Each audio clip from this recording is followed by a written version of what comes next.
নমস্কার, বং সিস্টার চ্যানেলে সকলকে স্বাগত জানাই। আজকে আমাদের রেসিপি কাঁঠালের বীজ ভাজা। প্রথমে কড়াইতে কিছুটা গরম জল নিয়ে নিলাম।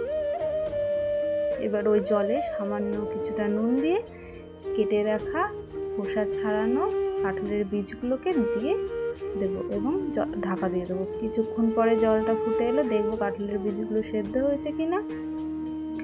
দেখছি সেরকমভাবে সেদ্ধ হয়নি, তাই আবার কিছুটা হতে দেব।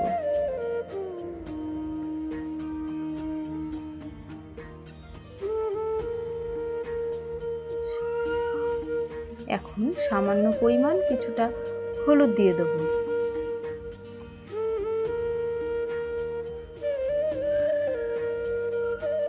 হলুদ দিয়ে ঢাকা দিয়ে দেব। ঢাকা খুলে দেখব যে সেদ্ধ হয়েছে কিনা।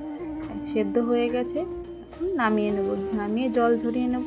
কড়াই গরম করে কড়াইয়ে কিছুটা পরিমাণ সামান্য সর্ষের তেল দিয়ে কাঁঠালের বীজগুলোতে জল ঝরিয়ে নিয়ে দিয়ে দেব।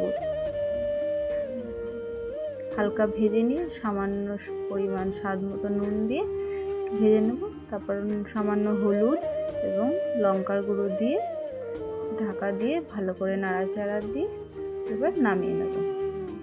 একদম সিম্পল রান্না, আপনারা ট্রাই করে দেখবেন, খুব ভালো লাগে খেতে। Thank you.